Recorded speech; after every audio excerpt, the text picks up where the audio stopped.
Okay, let's go.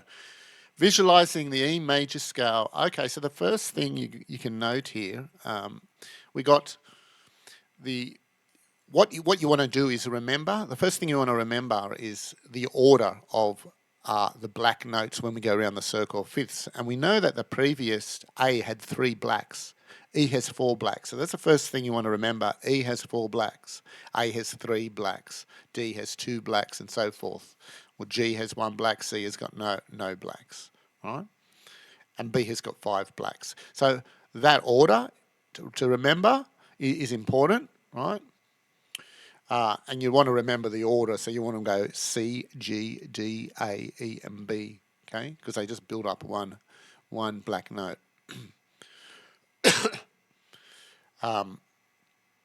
So we've got four black notes here. Now you'll see group 1 and group 2. They're the 2 leftmost black notes of the group. Well, group 1 only has 2 black notes, but if you think of them like the 2 left black notes of both groups, it's easy because that's just one visualization. So we're bringing multiple visualizations. You can also see that the white notes are on the right. Now this is one of the harder ones to visualize because you just practice this one a fair bit, but it's a little more tricky to visualize. So we want to put a few more memory associations. So you don't press the white notes on the left of the black notes, okay, because we're sharpening, we're going around the circle of fifths clockwise. So when we sharpen a note, we're not pressing the note on the left. That's a memory association you can make.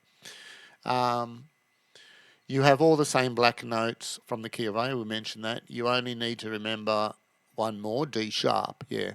So what happens is to remember the E, you remember the A, and you just remember, that's usually enough. Those 2 black is a good association. If you remember the black notes, right, and you also remember that we don't press the notes on the white, the only notes left, right,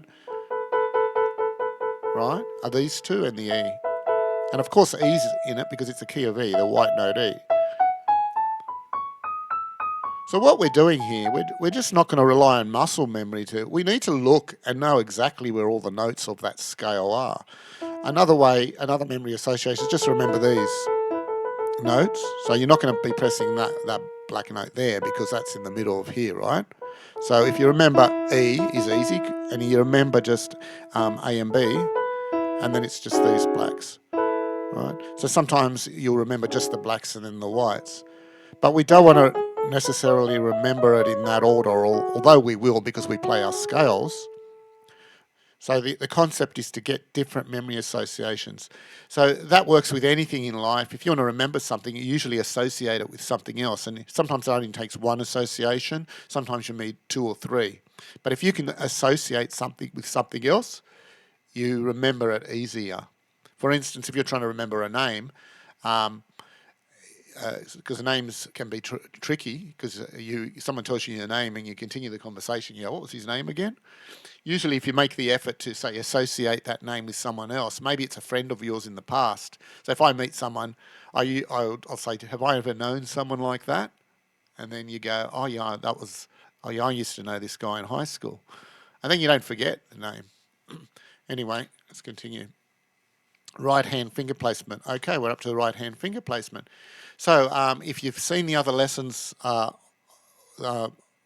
this series, so we're going through all the 12 keys. So if you've seen the others, you're going to have seen all this before. If you've just jumped into this video, that's fine. They're all individual videos with a hand, with the learning all the scales. So you can just stick with this video to learn this. But if you want to learn another video, you go back, you want to learn the C one. C is easy, it's all the white notes. And you can learn any one you like. Usually what happens is when you're in this system, when you're starting to learn your scale, you'll start on C and then you'll go on to the G and then you go on to the F and you'll work it that way. And then you'll do one around the right side, the circle of fifth. So you do your D, and then you do your B flat, and so forth. So we sort of go that way, and we go that way, and we work our way around like that. Although you don't have to, but that's just one way you can do it which I find is better because you're sort of remembering that you need to add one more black note as you go around, and the left you flatten one more note. We've gone through all that in lesson 3, so you can go to lesson 3 and you'll learn all about how to create your scales. All right, so the top row here is going up the scale 2 octave. First 2 hands, so just follow the arrows, and then from right to left on the bottom row, follow the arrows. We're going down the octave.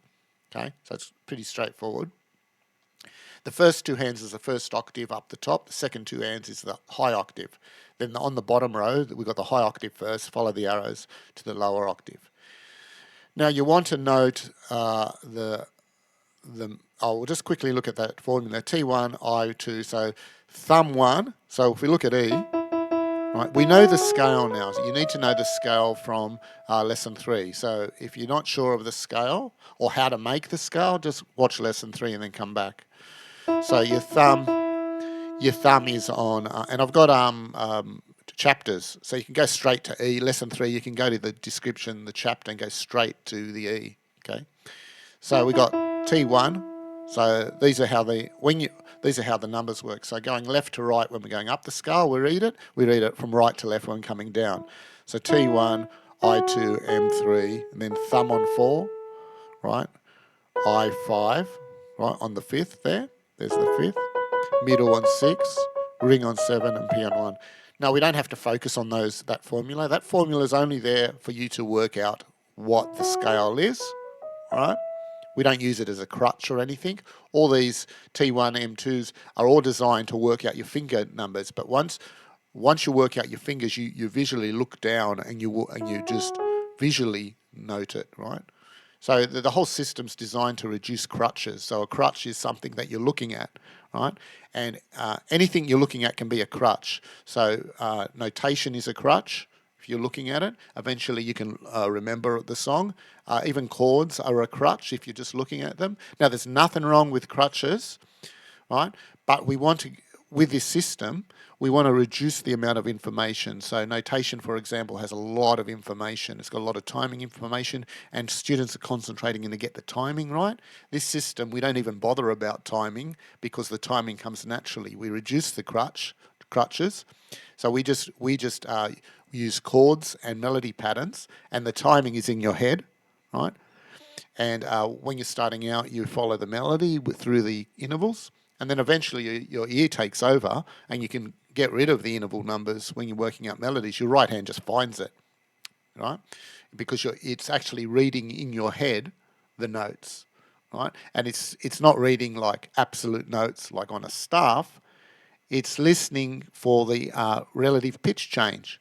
And it knows your finger knows how far to go up and how far to go down. I've gone off track a little bit, but it's all good information anyway. So, and that's what to look forward to if you follow this whole course.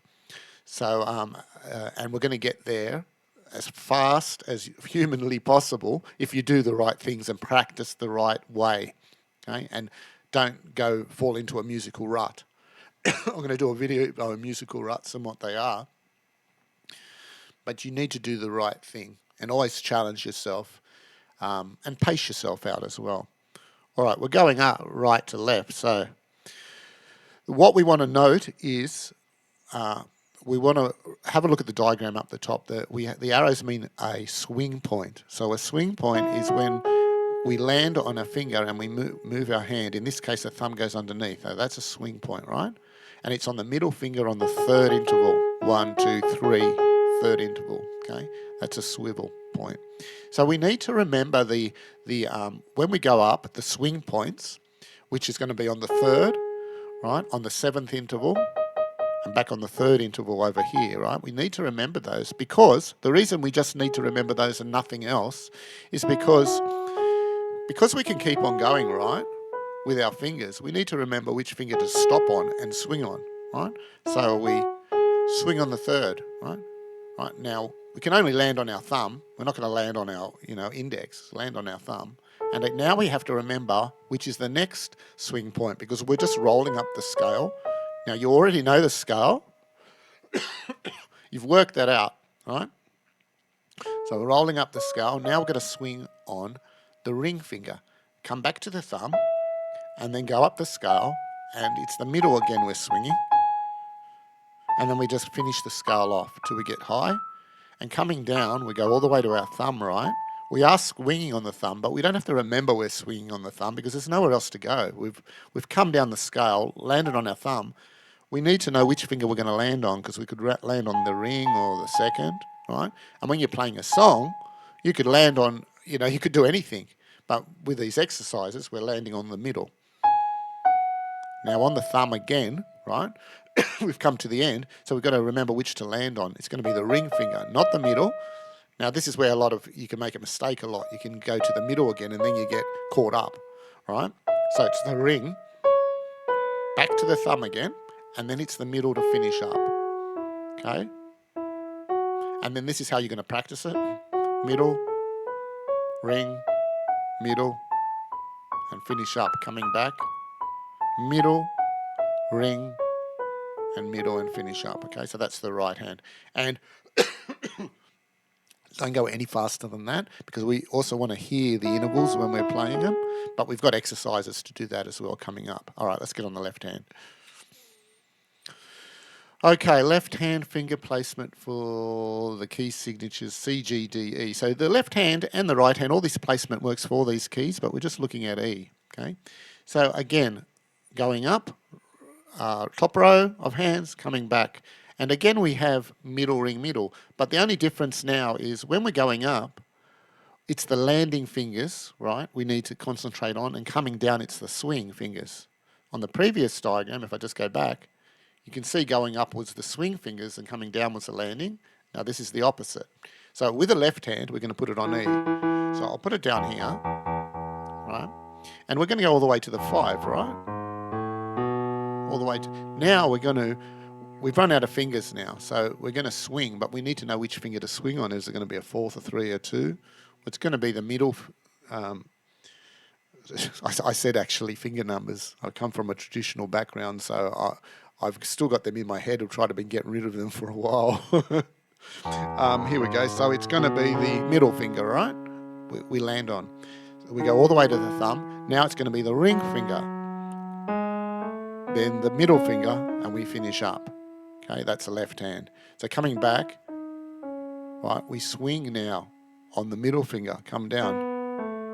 Swing on the ring finger, and then it's going to be the middle again. Middle swing, and we finish up the scale coming down. Okay?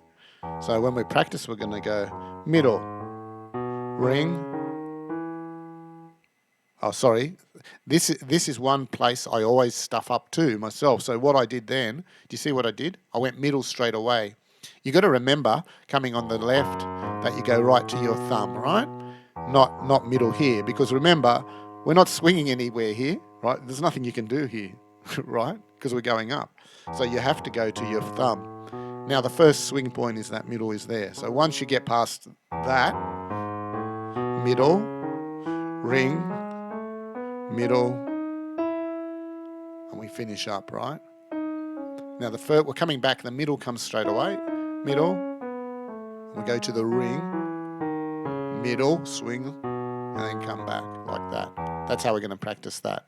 Middle, ring, middle. Let's go on. All right, finger mobility. So this is when we just practice the scale, and we note the numbers too here. So we'll do the right hand and the left hand. So all we're doing is, with this, is just playing the scale. Middle, ring, middle, finish up, right? Just as we did before. So this is our first exercise. Middle, ring, right? Now, when you learn something in in sequence, right, it becomes a muscle memory reaction, and then you're not learning anything after that. You're just learning how to play in muscle memory, and we want to understand what we're doing. So we're going to be breaking things up, and we're going to do that when we're joining both hands. You're going to see how we can do this with both hands. Right? Let's move on to left hand. So just going to be practice that. And also I want you to do is say the numbers, but say them in your head. So you're going to be going, just go back one. 1, 2, 3, 4. And then you can also go 1, 3, 2, 1, 1, 3, 4. Keep the hands in, right? Don't use this finger. Use the same motions with your fingers.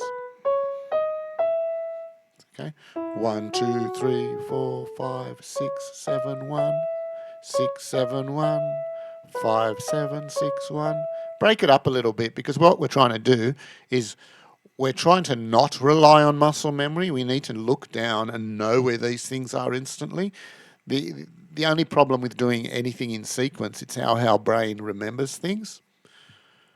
But we're not, in these exercises here, what we need to do, we need to do two things. We need to remember things, sure, but we need to understand things, and the only way to understand things is if you break them up, and to make sure that you're not relying on that serial memory, right? So, and that's very important to understand anything. You just don't want to do it like a robot, and you eventually become just, your serial muscle memory takes over. I mean, there's nothing wrong with that. I'm just saying there's nothing wrong with it. When you're playing really fast, you don't have time to think, and you have to rely on muscle memory. You've got no choice, right? But when you're playing slower, and understanding what you're doing, you can really create and improvise and do all sorts of stuff. Anyway, I'm going on a bit too much. All right, let's continue. Oh, I don't have my friend here. I usually have my mascot next to me. So he's been sitting in that corner, and he's all lonely. And he's going, "You've started the video without me. You've started the bloody video without me." Yeah, he's very angry now. Look at this. He's just, all right, sorry. Yeah, all right, quiet. Let's continue. Left hand. I did the right hand. Oh, yeah. So it's, again, the same thing. We're just practicing, right? We're going right up to the thumb. Middle, ring, middle. Middle, ring, middle. So we're remembering middle, ring, middle. Going up and coming down, we're remembering middle, ring, middle. Okay? So, and again, we'll say the numbers 1, 2, 3, 4, 5. You're going to get very used to intervals through this whole course, because it's our language. We'll be communicating with intervals, right? And we'll be creating exercises and patterns with our finger interval placements. So you'll get very used to it. All right, let's continue. Both hands. Now, this is the hardest for anyone to join both hands, okay? Now, you always practice with your right hand, then the left hand, okay? And so always the right hand first, and like the exercises we just did. Now, we want to join them. So the first thing before we join them, we're going to note what we're doing with our fingers. Now, we do not want to rely on muscle memory with this at first. Eventually we do, right? But not when we're trying to learn it. So we want to understand what our fingers. Now, we already got understanding of where we're swinging, middle, ring, middle, on both hands, but we need to join them at the same time. So now we don't have three movements, middle, ring, middle. We've got 6, and they come very fast. The left comes, and then straight away then the right, especially in this center area between the 2 octaves. They come middle, ring, middle. They come very fast, and you're swapping your gaze. So you swap your concentration from your right hand, your left hand, your right hand, your left hand. So when we look at the bottom here, we have a swing point, a landing point, a swing point, a landing point, a swing, landing. Right? So we remember these separately, right? Then we have right, left, right, left, right, left, going up, and coming down we got left, right, left, right, left, right. Now, we remember that separately, then remembering LM, RM, because it's a bit clumsy to say and remember. If we remember them separately, then you will naturally bring them together when you're coming down. So we remember we're swapping our gaze to left, right all the time, okay? Or right, left, that type of thing. And then have a look, we've also got middle, ring, middle. That's another great little memory association we can remember. So we're going to do a middle on our right.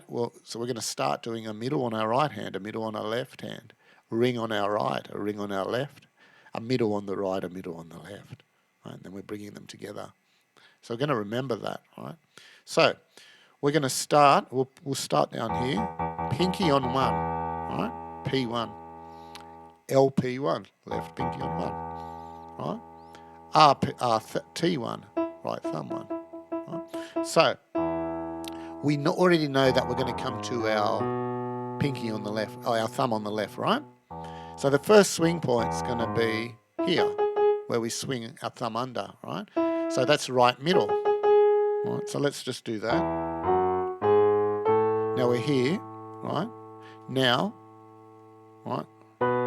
Then what are we doing now? We've got a left middle landing. It's a landing, right? We're there.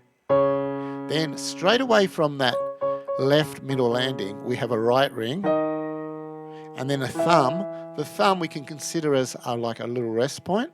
We're going to rest, and then we've got a left ring, right? And then we've got a right middle, and then a left middle.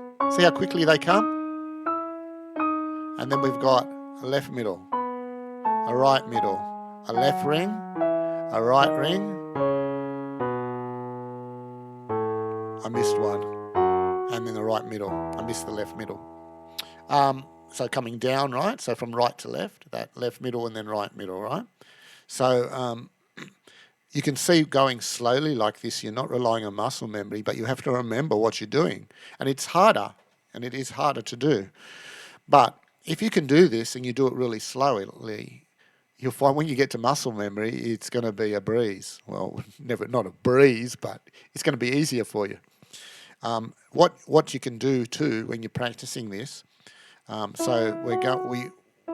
you're going to practice both hands first. So if we're down here, let's do it again. So we can either start here or play like that. So middle,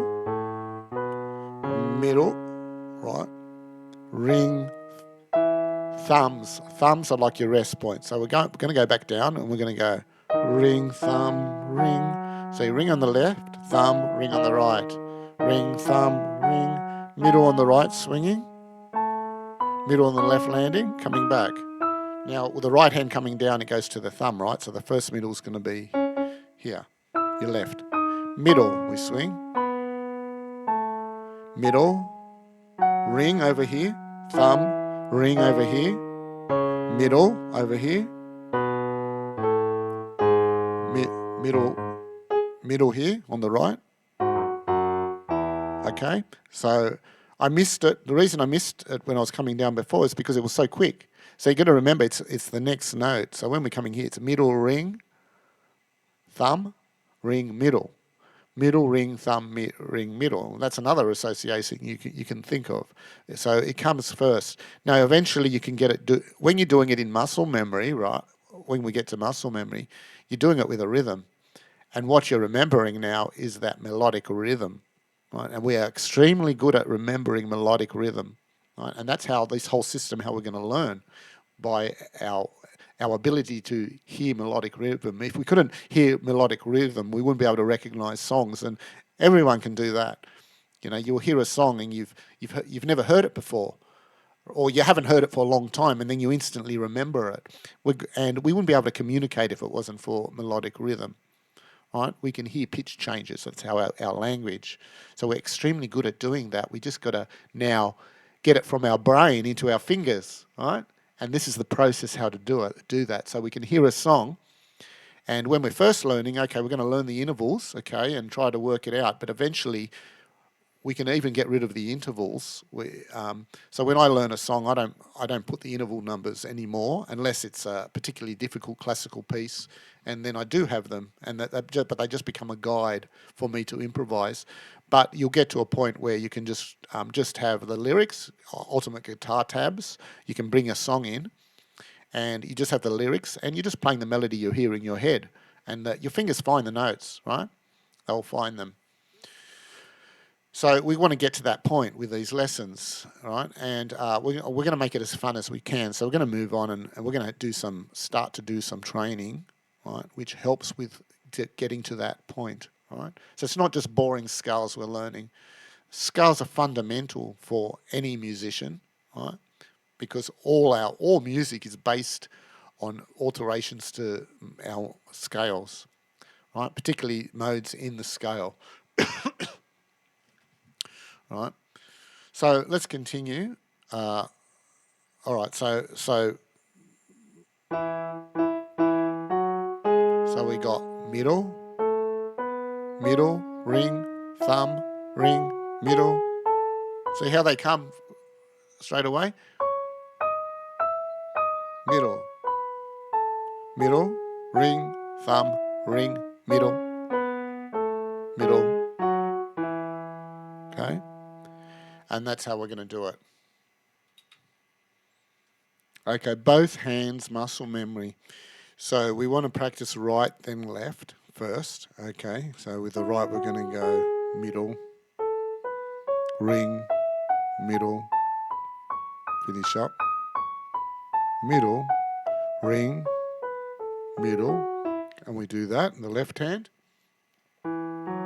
So what we're doing now is just doing the traditional method of just learning the scale, and we're going to build up our muscle memory. So once you're happy with that middle, we don't have to say the middle anymore. Once you've built that muscle memory up, but if you get stuck when you're trying to join them, right?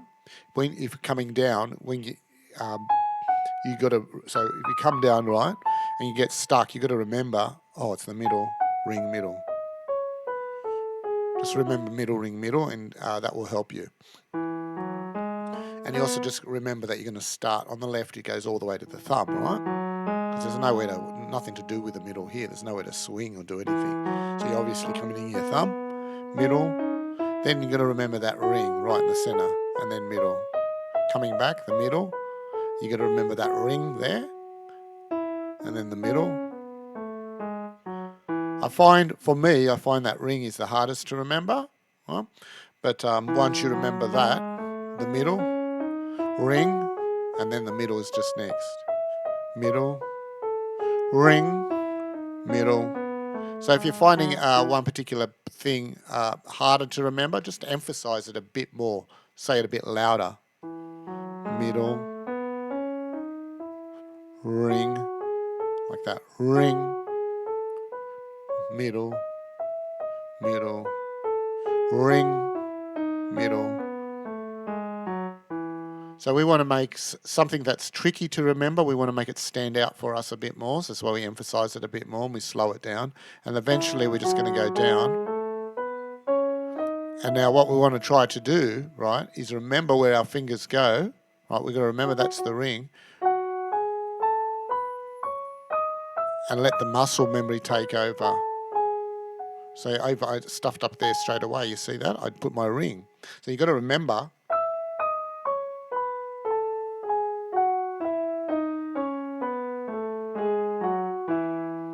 I find the hardest bit of this is the ring, to remember where the rings come in, ring fingers, right? Because when you're playing music, the middle finger is you use it so often, it's always being used all the time. You're always flicking that middle. The ring, not as much you're doing this, although you do it a fair bit, but, right? So there's the ring coming in, right? So I find, for me anyway, I find that a bit harder to remember. Now, the faster you go, the funnier it is. It's the actual easier to remember.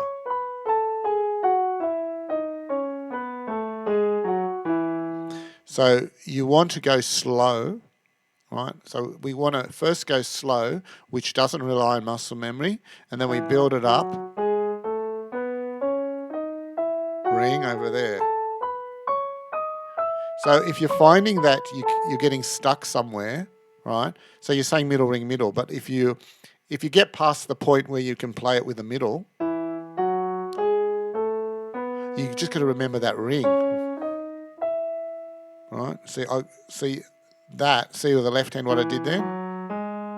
I went straight to the ring and it stuffed me up. So I haven't played this for a long time on purpose, so I can show you what happens. Middle first, right? Ring over there.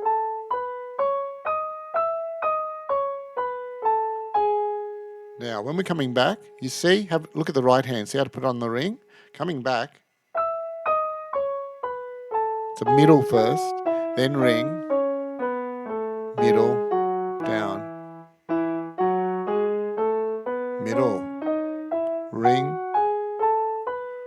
See how when I actually focus on middle, ring, when you start to... So I've given you an example there where I tried to play it.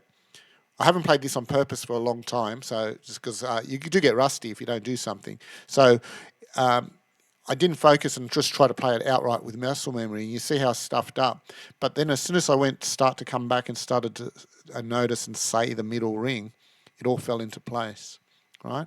And that's what I want you to do. I want you to be able to first know it with saying middle ring, and then say drop the middle. If you're playing the middle and you're fine, you can drop that and just remember where the rings come in, right? But I find I think with me, like, because you've said the middle, you know the rings next. If you don't say the middle, right, then you could get mixed up and then say the middle up here. But what I did was I went. What did I do? I can't remember now, but I did something. So you can always get mixed up with that middle ring, right? So you're just going to take it slowly.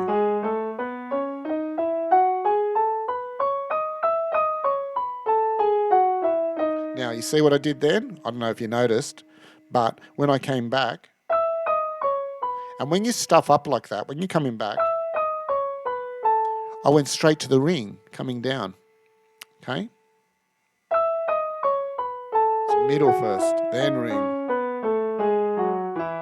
So if you find that your left hand can do it better than your right, so you've been practicing your left and right hand, right?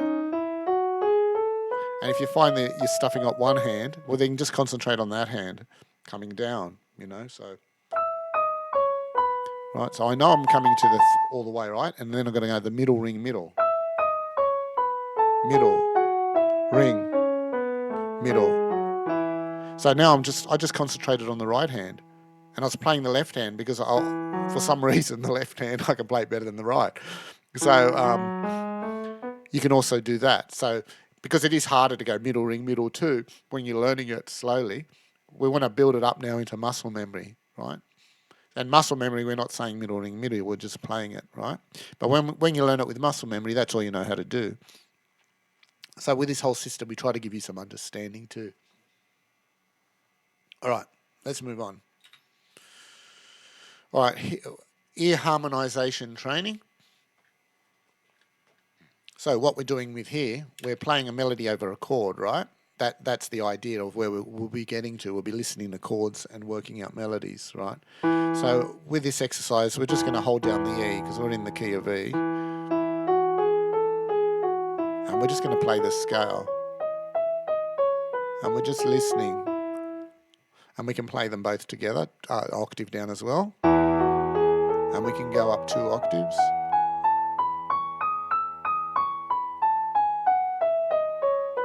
Okay. And we can, when we get to the E again, hit it again.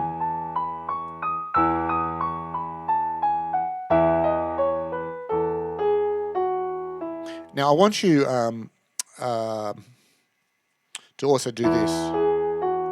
We're going to do, there's another exercise. So I want you to go 1, 2, 3, 4, 5, 4, just to get used to the numbers. If you're confident enough that you're remembering these, that's fine. But you don't want to remember in 1, 2, 3, 4, 5. Anyone can count to 7, right? You want to be able to look down and go 1, 3, 2, 4, 3, and just note in your head where these intervals are. 5 is here, right? A 6 is a tone up.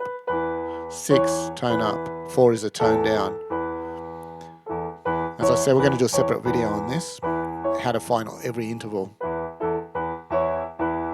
Tone down.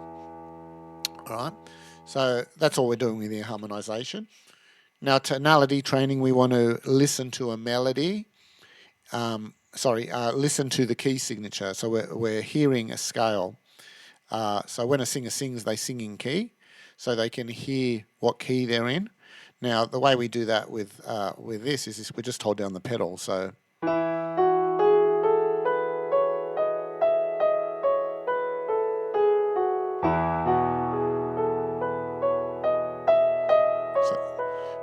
Now, if I go out of key, you'll hear it straight away.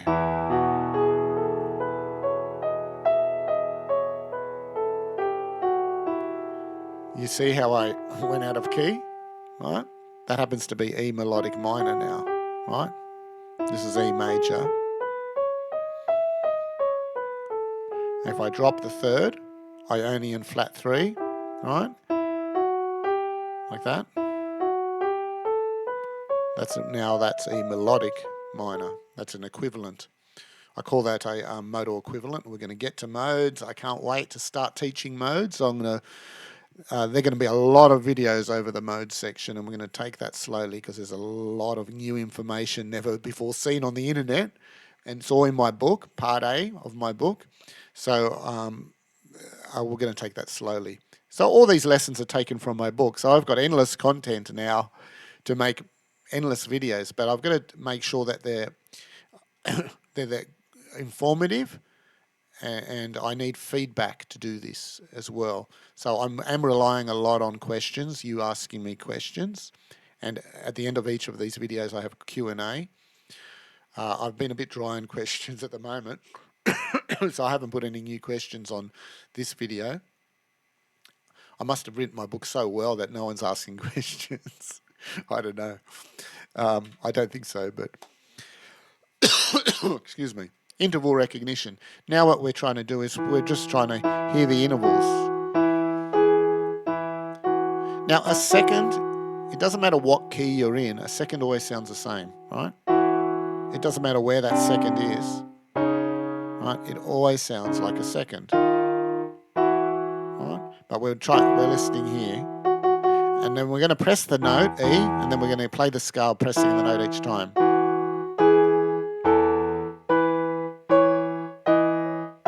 Now what we're doing is we're listening for the interval. We're saying, oh, that's a major seventh.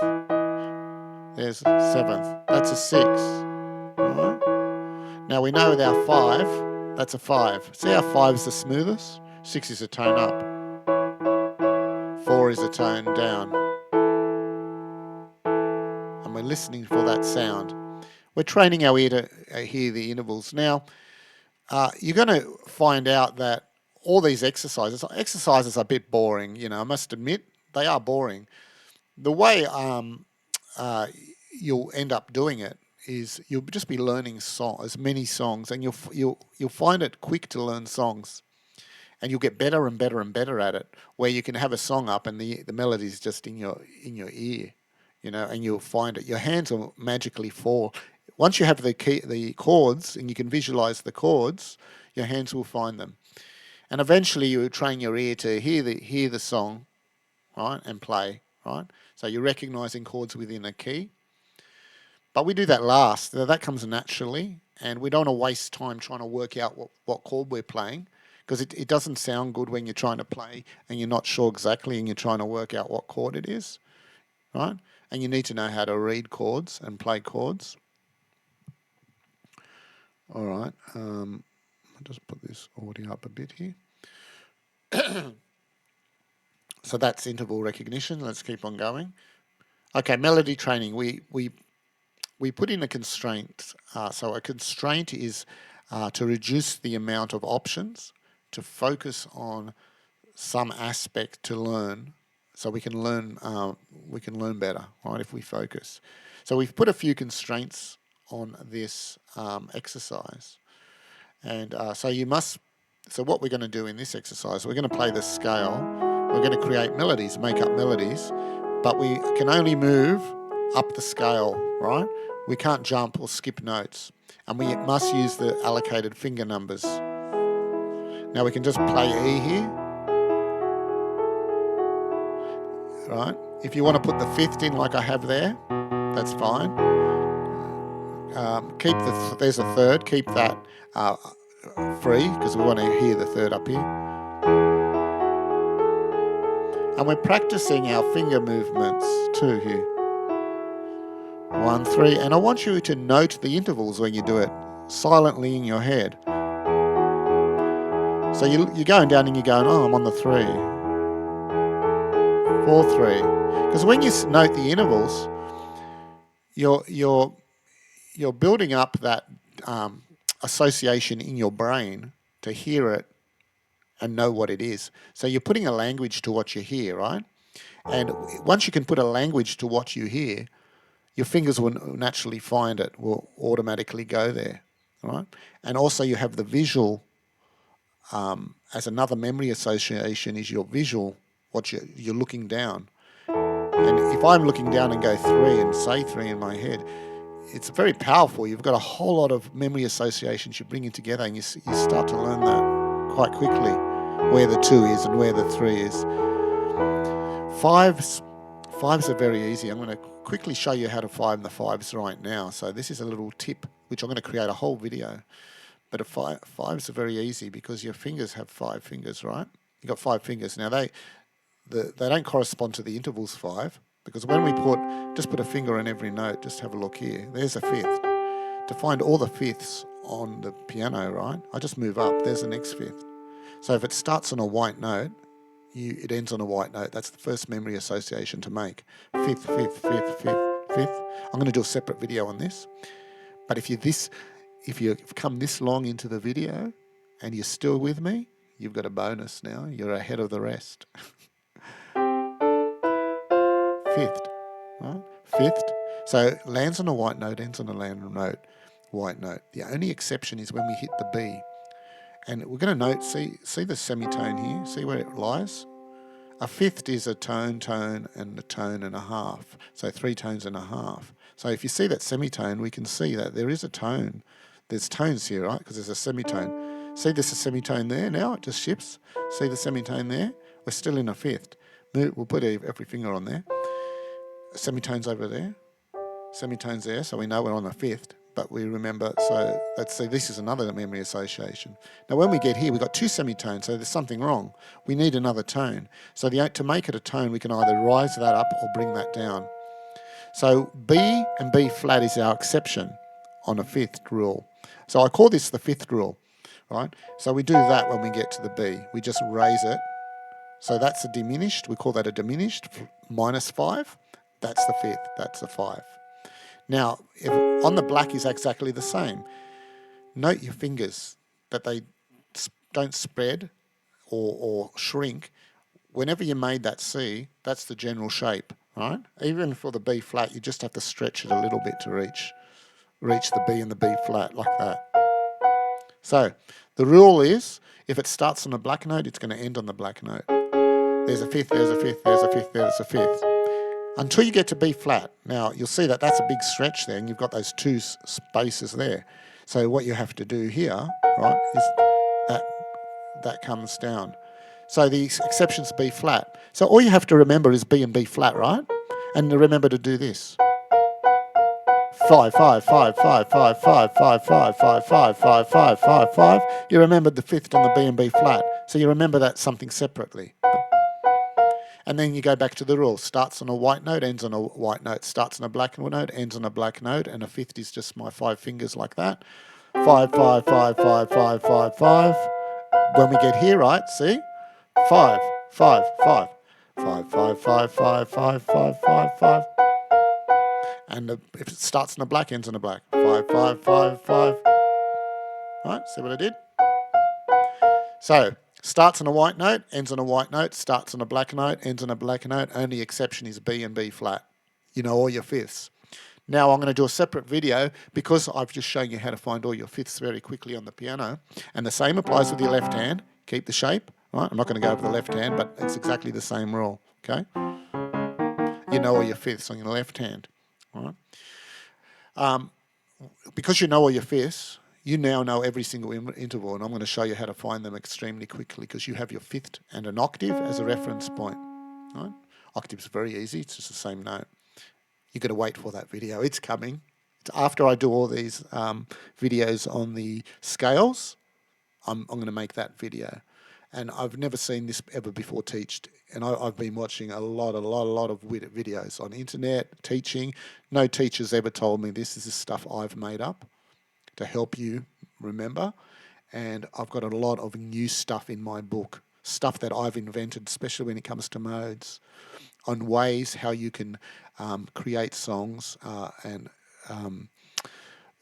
remember scales.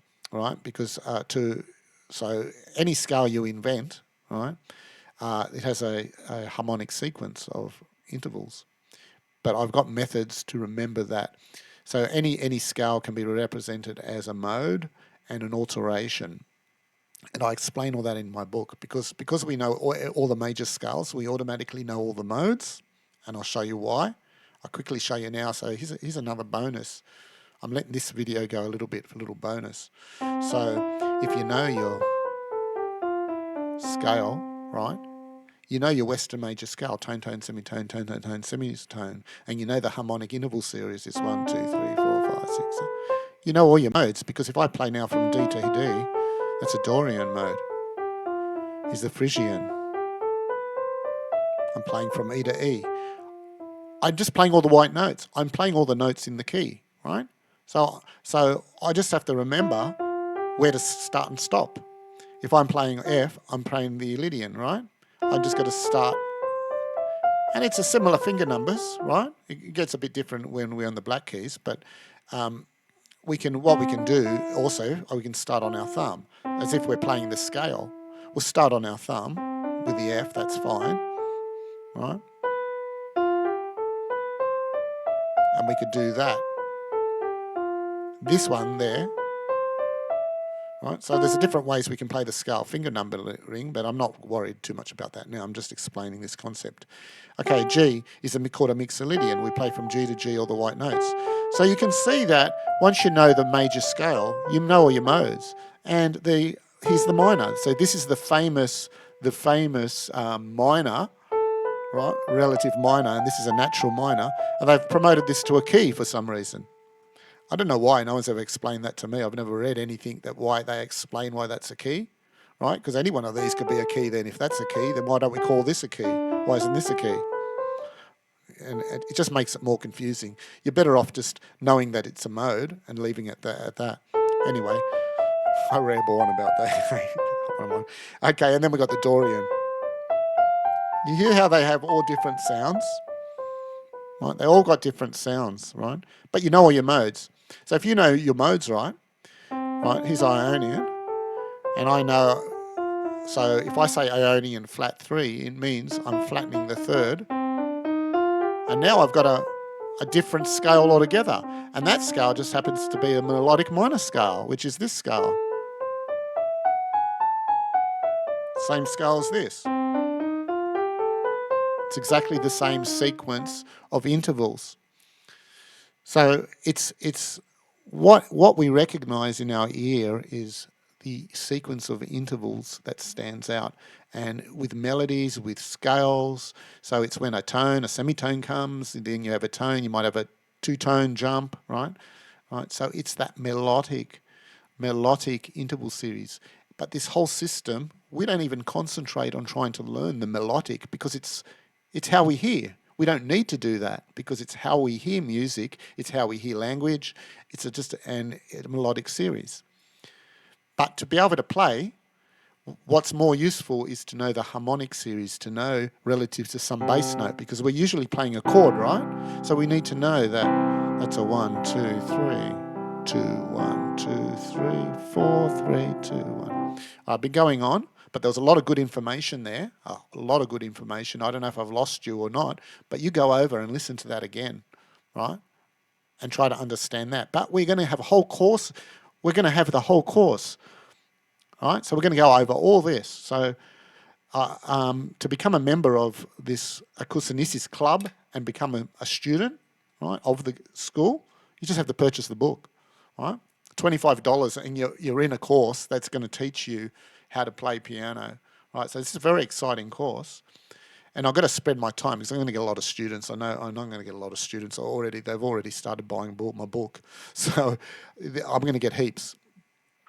So I'll spread my time but the way I'm going to do it is if you answer some questions, right, I'll do specific videos to answer questions. And the more questions I get, the better for me, is because I can become a better teacher because I know what you want, what you don't understand. And because I've written the book, I know that I understand what I've written, but it doesn't necessarily mean the student does. So I always try to put my head in the student, right? And when I'm writing my book, to make it as simple and explain it as best I can. That's why I've come up with all these ways to remember things and memory associations, right? Anyway, I've been going on about this so long. Oh, this cough is still there. It's going slowly. Okay, we're just going to release one of the constraints now. You're free to skip notes, but you still must play notes within the hand placement. So you can do this, but you've got to bring your thumb under, so you can't do this. If you're going to get to the 5, you've got to do this. So you're going to arpeggiate. And then, again, you note the numbers. And you put your left hand just on the E, right? Now, also, what you can do is you can play, you can hit the E at the same time at any time. So you're listening and getting the feel for the sound. But we're going to do that in the final one, which is song training. So we're going to play the E. And now you can use any fingers you like.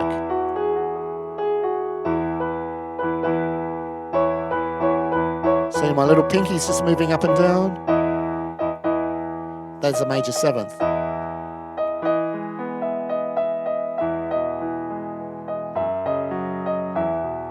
Oh, but we're just going to stick to one chord, right? With this exercise. Once I finish all these, this set of 12 videos, we're going to get into learning all the chords, the default chords in the Western major scale, but we're going to learn them in a way that we're going to be creating music and composing and having a lot of fun on the piano. Okay?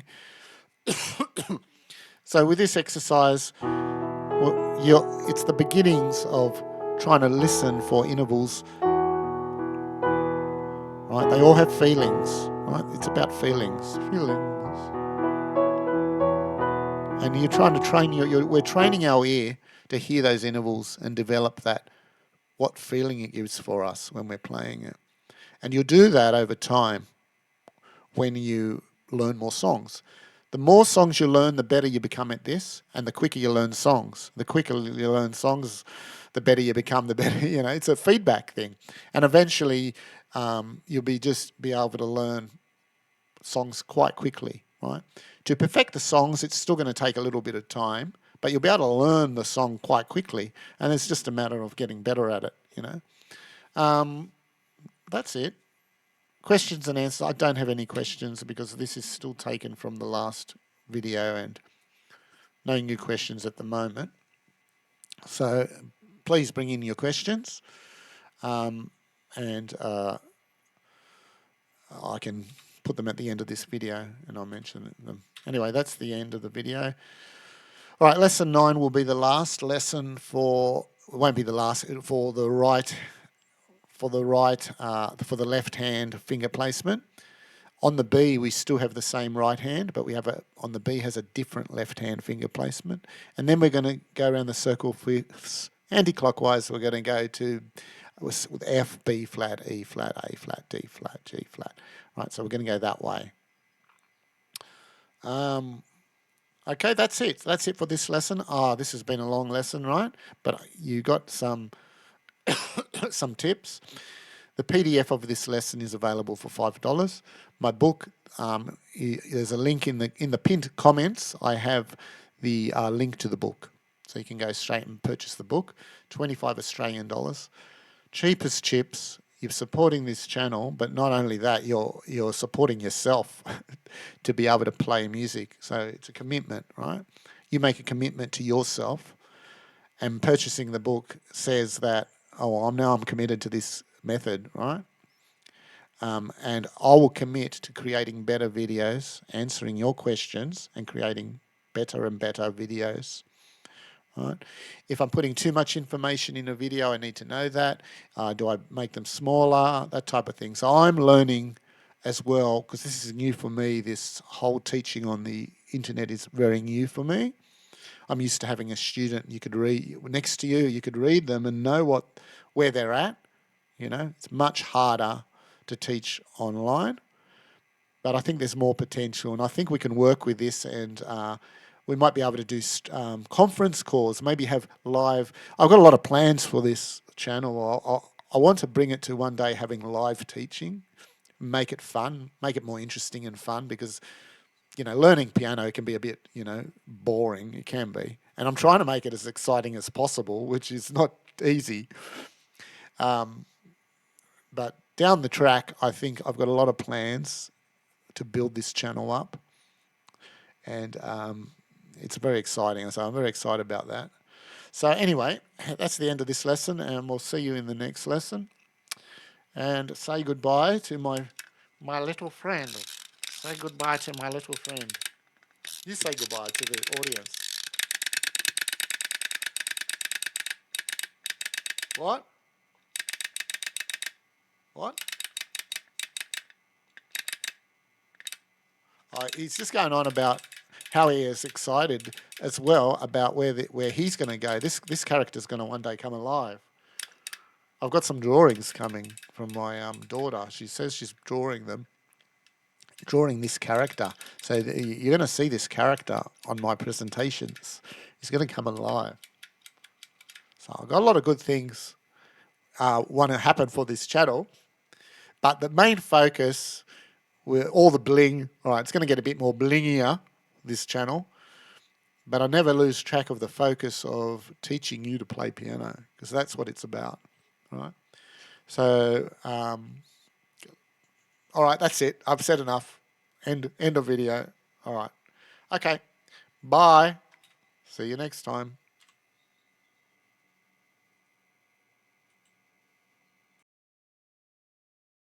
Oh my God, that was a long video. Jeez. Are people still here? I have no idea if people. What do you reckon? Oh my God. Anyway, there was a lot of good information in that video, so hopefully people are still here. Are you still here? Go home. Why are you still here? Go home.